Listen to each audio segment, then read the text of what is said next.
Scary movies that come to theaters usually release in autumn, with September and October being the most ideal months for the category. Animated features are no exception, and you probably forgot this one even as a kid. Igor. What's going on with this film, and did a single bone of mine enjoy it? That's what I'll tell you based on my encounter with it. It may be a dozen years old, yet you know me, I don't go in depth on movies without creating the spoiler alert monster. Lay yourself down somewhere, and once your serious face is on, pull the switch.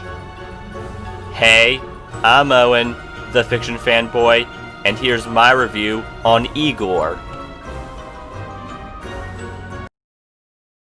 Environments in kids' flicks tend to be colorful, yet Igor is an exception to that since people are living in what seems to be an everlasting storm. Thunderclouds are everywhere in the world where the only characters we see are evil scientists, Igors, and their creations. All Igors are born with a hunched back, and the Igor we're following along with longs to be like, no, better than his master, Dr. Glickenstein, who wasn't the best genius in the kingdom. Two creations in the story are Scamper, an immortal bunny who actually desires to die, and Brain, a robot with a human brain who seriously lacks intelligence that he couldn't spell his name right. Glickenstein makes a pretty dumb decision for his evil science fair project, and it led to both his death and Igor's opportunity to show everyone what he can do. Once Igor, Brain, and Scamper did what they needed to make Igor's dream live, it seemed there was nothing except total failure. Until the monster that was created vanished. We get a bit of a misunderstanding at the blind orphanage, and sadly for Igor, he created no monstrosity. Just a giant, one-of-a-kind girl who played with the blind orphans. Igor said the word evil, yet the giant mispronounced the word and believes her name is Eva. The king of the land, Malbert, comes to visit Glickenstein, but Igor didn't want anyone to notice he isn't around anymore. So he lied and said the doctor had made life. Needing to activate the evil bone inside of Eva, Igor takes his creation to a brainwashing salon while Brain also asks for a wash. His TV remote broke, so he took the remote that controls Eva's screen and accidentally changed the channel on Eva's screen, resulting in a brainwash gone wrong. Igor felt like going home, seeing how Eva's been transformed into a proper English-speaking actress wannabe.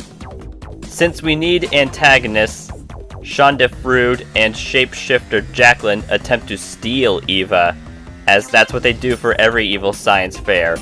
Steal other inventions and take credit for them.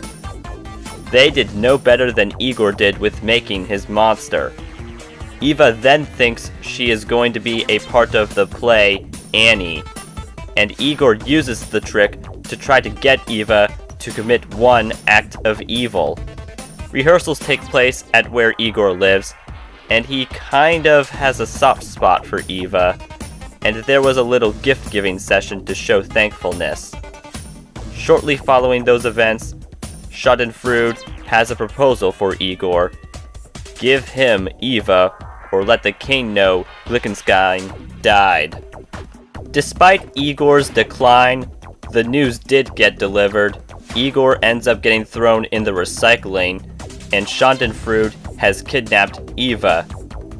He craved for evil, and all it took was for Eva to hit her captor to get the evil bone up and running.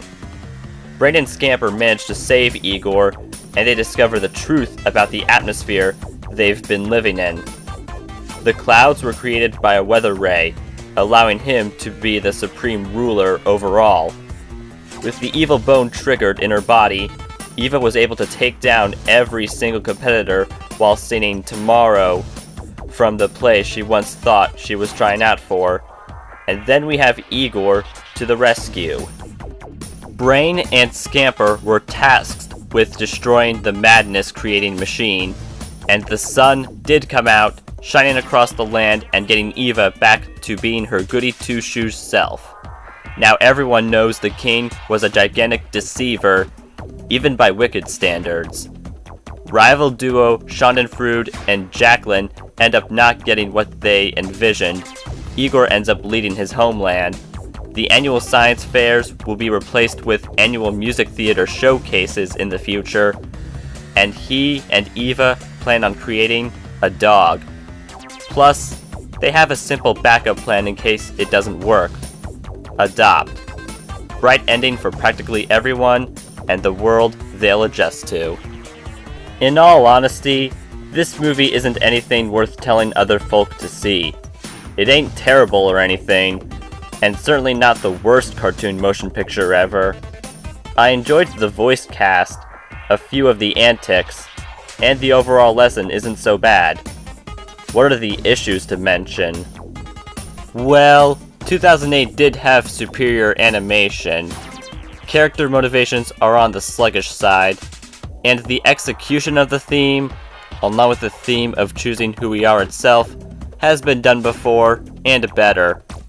Plus, there are instances where one would wonder what audience the film is targeting towards. Igor is in the wide gap of being a mess and being somewhat decent, so I'm giving it nothing more or less than 2.5 out of 5 stars. I'm sure there was something to take from the movie. Nevertheless, I encourage you to find something else for your spoopy semester. Maybe I should take my own advice and consider the films you use to give yourself frights. More spooky stuff is heading your way. Please listen to my fearsome friends, comment below, and follow me on Instagram for terror-stricken thumbnail previews and teasers for upcoming YouTube videos. Good night, sleep tight, and don't let the bedbugs bite, especially at midnight-o.